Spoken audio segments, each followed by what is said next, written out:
Nestled in the shadow of the majestic beauty of the Flatirons west of Denver is the office building that houses Boulder Roofing. It's home to this year's CRA Lifetime Achievement honoree. In fact, on the wall in her office hangs a poster with the inscription, "The mountains are calling and I must go."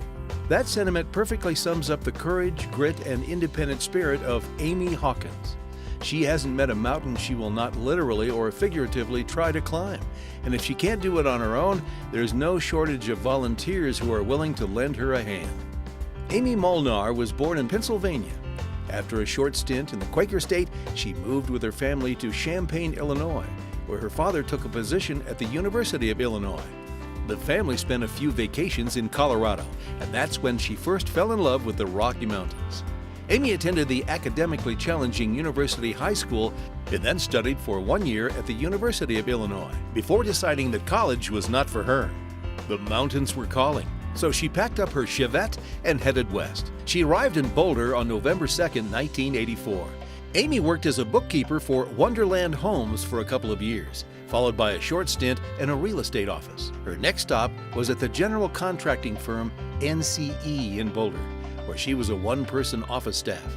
One day, she happened to meet a nice young fellow named Clay Hawkins when he came to pick up a set of blueprints.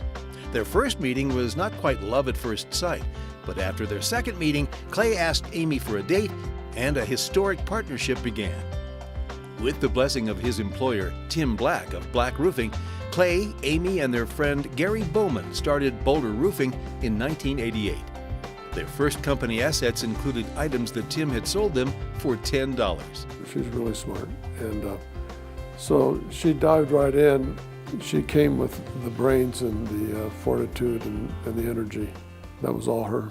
Boulder Roofing joined the CRA within a few months, and in 2 years, Amy started making her mark on the organization. Amy and Clay welcomed daughter Carly in 1993 and son Will in 1995. She split time between work, the CRA, and as president of her children's school's PTA. Her dedication to the spirit of volunteerism is summed up in the phrase, "If you need me to be there, I will be there." She's one of those busy people. So busy people, you give them something to do, it gets done. She is the most organized person I know, but she balances it all. Amy says the philosophy behind Boulder Roofing has been one of professionalism and legitimacy in an industry that struggles in both areas. They're a competitor of mine, but a friendly competitor. And honestly, Boulder Roofing is probably the best residential roofer in Boulder. She applied both those beliefs while serving as the CRA's first female president from 2005 to 2007. I think that Amy is a person who's helped break down a lot of those barriers and myths that women don't have a place in our industry. She can hang with the guys as well as chat with the girls. Over the years, the guys respect her for it. Amy became the face of the CRA in the halls of the state capitol, working on important legislation impacting the roofing industry. When I became president of the association, the first phone call I made was to Amy to ask her if she would spearhead that effort for us, and really made us as an industry and an association a voice to be heard down at the Capitol, and has been a very strong advocate for our association and our industry as a whole. She can read a bill, whether it's 10 pages, 20 pages, and dive into it and pick out what the main points are, kind of cut through the crap, and then she can pass that on to the membership, and I think over the years they've come to trust that she knows what she's talking about. Though she stepped back from her legislative work, she's loath to mention the phrase construction defects, but hints that the fight's not over and won't be while she's involved. She feels the CRA has accomplished much and is one of the best organized professional associations in the state. She points to the success of the Roof Over Your Head initiative that saw 21 roofs completed in 2015 for Habitat for Humanity, 25 more in 2016, and hopefully 25 more this year. We did a community service project, Brent's Place. When we won a Gold Circle Award, she went and accepted that on our behalf. In the meantime, there are fish to catch, mountains to conquer, and trails to hike.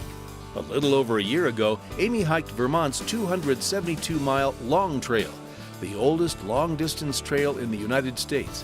It took her 24 days, but left her with a sense of accomplishment difficult to match. Before that, she completed the rugged 500-mile Colorado Trail, covering some of the state's most spectacular terrain.